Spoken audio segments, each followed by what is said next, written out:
ಪೂಜ್ಯಾಯ ರಾಘವೇಂದ್ರಾಯ ಸತ್ಯಧರ್ಮರತಾಯ ಚ ಭಜತಾಂ ಕಲ್ಪವೃಕ್ಷಾಯ ನಮತಾಂ ಕಾಮಧೇನುವೆ.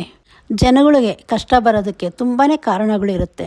ಅದಕ್ಕೊಂದು ಮುಖ್ಯವಾದ ಕಾರಣ ಅಂದರೆ ದೃಷ್ಟಿ. ಯಾಕಂದರೆ ದೃಷ್ಟಿ ಅನ್ನೋದು ಇದಕ್ಕೆಷ್ಟು ಶಕ್ತಿ ಇದೆ ಅಂದರೆ, ಆಗಲೇ ಹಿರಿಯರು ಒಂದು ಮಾತು ಹೇಳಿದ್ದಾರೆ, ಜನಗಳು ದೃಷ್ಟಿ ಬಿತ್ತು ಅಂದರೆ ಕಲ್ಲು ಕೂಡ ಕರಗೋಗತ್ತೆ ಅಂತ. ಒಬ್ಬ ಕೋಟ್ಯಾಧಿಪತಿನೂ ಏನು ಇಲ್ಲದೇ ಇರೋ ಥರ ಮಾಡೋ ಶಕ್ತಿ ಕೂಡ ಇದೆ ಈ ದೃಷ್ಟಿಗೆ. ಅದಕ್ಕೆ ನೀವೆಲ್ಲೇ ನೋಡಿ, ಎಲ್ಲಾದರೂ ಹೊಸ ಮನೆ ಕಟ್ಟಿದ್ದಾರೆ ಅಂದರೆ ದೃಷ್ಟಿ ಬೊಂಬೆ ಹಾಕ್ತಾರೆ. ಇಲ್ಲಿ ತೋಟಗಳಲ್ಲೂ ನೋಡಿ ದೃಷ್ಟಿ ಗೊಂಬೆ ಇಟ್ಟಿರ್ತಾರೆ, ಇಲ್ಲ ಅಂದರೆ ಫೋಟೋ ಆದರೂ ಹಾಕಿರ್ತಾರೆ. ಯಾಕಂದರೆ ಮನೆ ಕಟ್ತಾ ಇದ್ದಾರೆ ಅಂದರೆ ದೃಷ್ಟಿ ಆಗೋದಂತೂ ಸಹಜ. ಎಷ್ಟೋ ಕಡೆ ನೋಡಿದ್ದೀವಿ, ಕಣ್ಣು ದೃಷ್ಟಿಯಿಂದ ಮನೆ ಅರ್ಧಕ್ಕೆ ನಿಂತೋಗಿದೆ. ಇದರ ಅನುಭವ ತುಂಬ ಜನಕ್ಕೆ ಆಗಿರುತ್ತೆ. ಇದೇ ಕಾರಣಕ್ಕೆ ತುಂಬ ಜನ ಮನೆ ಕಟ್ಟಬೇಕಾದ್ರೇ ದೃಷ್ಟಿ ಗೊಂಬೆ ಇಲ್ಲ ಫೋಟೋನ ಹಾಕಿರ್ತಾರೆ. ಅದೇ ರೀತಿ ಎಲ್ಲಾದರೂ ಬೆಳೆ ಚೆನ್ನಾಗಿ ಬಂದಿದೆ ಅಂದರೆ ಅದಕ್ಕೂ ಕಣ್ಣು ಬೀಳತ್ತೆ. ಕಣ್ಣು ಬಿತ್ತು ಅಂದರೆ ಚೆನ್ನಾಗಿ ಬಂದಿರೋ ಬೆಳೆನೂ ಒಣಗೋಗತ್ತೆ. ಅವ್ರು ಏನು ಮಾಡಿದ್ರೂ ಬೆಳೆ ಬರಲ್ಲ, ಕಷ್ಟ ಆಗತ್ತೆ. ಅದಕ್ಕೆ ಅವರೂ ದೃಷ್ಟಿ ಬೊಂಬೆನ ಹಾಕ್ತಾರೆ. ಬರೀ ದೃಷ್ಟಿ ಬೊಂಬೆ ಹಾಕೋದ್ರಿಂದ ಪರಿಹಾರ ಸಿಗಲ್ಲ. ಈ ದೃಷ್ಟಿಯಿಂದ ಮುಕ್ತಿ ಪಡೆಯೋದಕ್ಕೆ ಹಲವಾರು ಥರ ಪರಿಹಾರಗಳಿರುತ್ತೆ.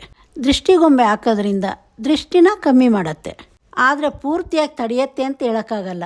ಯಾಕಂದರೆ ದೃಷ್ಟಿ ಬಿತ್ತು ಅಂದರೆ ಯಾವ ಥರ ಗೊತ್ತಾಗತ್ತೆ ಅಂದರೆ, ನಿಮಗೆ ಹಣಕಾಸಿನ ಸಮಸ್ಯೆ ಆಗುತ್ತೆ, ಆರೋಗ್ಯ ಸಮಸ್ಯೆ ಆಗುತ್ತೆ, ಮನೆಯಲ್ಲಿ ನೆಮ್ಮದಿ ಇಲ್ಲದೆ ಇರೋ ರೀತಿ ಆಗುತ್ತೆ. ನೀವು ಏನೇ ಕೆಲಸ ಮಾಡಿದ್ರೂ ಅದರಿಂದ ಯಶಸ್ಸು ಸಿಗಲ್ಲ. ಇದಕ್ಕೆ ಹಲವಾರು ಥರ ಪರಿಹಾರ ಇದೆ ಅಂತ ನಾನು ಹೇಳಿದ್ನಲ್ಲ. ಇವತ್ತು 2 ಥರ ಪರಿಹಾರ ನಾನು ಹೇಳ್ತೀನಿ. ಮನೆಯಲ್ಲಿ ಒಂದು ಗಾಜಿನ ಲೋಟದಲ್ಲಿ ತುಂಬ ನೀರು ಹಾಕಿ ಅದರಲ್ಲೊಂದು ನಿಂಬೆಹಣ್ಣು ಹಾಕಿ, ಅದು ತೇಲ್ತಾ ಇರತ್ತೆ ಅಂದರೆ ದೃಷ್ಟಿ ಇಲ್ಲ ಅಂತ ಅರ್ಥ. ಅದು ಯಾವಾಗ ಮುಳುಗುತ್ತೋ ಆವಾಗ ದೃಷ್ಟಿ ಜಾಸ್ತಿ ಆಗಿದೆ ಅಂತ ಅರ್ಥ. ಆಗ ನೀವೇನು ಮಾಡಬೇಕು ಅಂದರೆ, ಆ ನೀರನ್ನು ಚೆಲ್ಲಿ ಆ ನಿಂಬೆಹಣ್ಣನ್ನ ಎಲ್ಲರೂ ದೂರ ಬಿಸಾಕಿ, ಮತ್ತು ಆ ಗ್ಲಾಸನ್ನು ತೊಳೆದು ಹೊಸ ನೀರು ಹಾಕಿ ಬೇರೆ ನಿಂಬೆಹಣ್ಣು ಹಾಕಿ, ಇದೇ ರೀತಿ ಮಾಡ್ತಾ ಹೋಗಿ. ಆಗ ದೃಷ್ಟಿ ಕಮ್ಮಿ ಆಗತ್ತೆ. ಮತ್ತು ಇನ್ನೊಂದು, ಇದು ಮುಖ್ಯವಾದದ್ದು, ಒಂದು ಗಾಜಿನ ಗ್ಲಾಸು ಇಲ್ಲ ಒಂದು ಗಾಜಿನ ಬಟ್ಲು, ಇದ್ರ ತುಂಬ ಉಪ್ಪು ಹಾಕಿ, ಆ ಉಪ್ಪುಗೆ 4 ಮೂಲೆಯಲ್ಲೂ ಲವಂಗ ಚುಚ್ಚಿ, ಇದನ್ನು ಯಾವುದಾದ್ರೂ ಒಂದು ಮೂಲೆಯಲ್ಲಿ ಇಕ್ಕಿ. ಇದೇನು ಮಾಡುತ್ತೆ ಅಂದರೆ, ನಿಮ್ಮ ಮನೇಲಿ ಯಾವುದೇ ಒಂದು ನೆಗೆಟಿವ್ ಇರ್ಬೋದು, ಇಲ್ಲ ದೃಷ್ಟಿ ಇರ್ಬೋದು, ಇವನ್ನೆಲ್ಲ ದೂರ ಮಾಡುತ್ತೆ. ಈ ಉಪ್ಪನ್ನು ಮಾರನೇ ದಿವಸ ಬಾತ್ರೂಮ್ ನೀರೊಳಗಡೆ ಹಾಕಿ, ಯಾವ ರೀತಿ ಆ ನೀರಲ್ಲಿ ಹರ್ಕೊಂಡು ಹೋಗುತ್ತೋ ದೃಷ್ಟಿನ ಅದೇ ರೀತಿ ಕರಗೋಗುತ್ತೆ. ಇದನ್ನು ತಿಂಗಳಿಗೆ ಒಂದು 2-3 ಸಲ ಆದರೂ ಮಾಡ್ಕೊಂಬನ್ನಿ. ಆಗ ನೋಡಿ ಬದಲಾವಣೆ ಯಾವ ರೀತಿ ಆಗತ್ತೆ ಅಂತ. ಇದ್ರ ಬಗ್ಗೆ ಸ್ವಲ್ಪ ಜನಕ್ಕೆ ಗೊತ್ತು, ಅವರೆಲ್ಲ ಇದನ್ನು ಮಾಡ್ತಾ ಇರ್ತಾರೆ.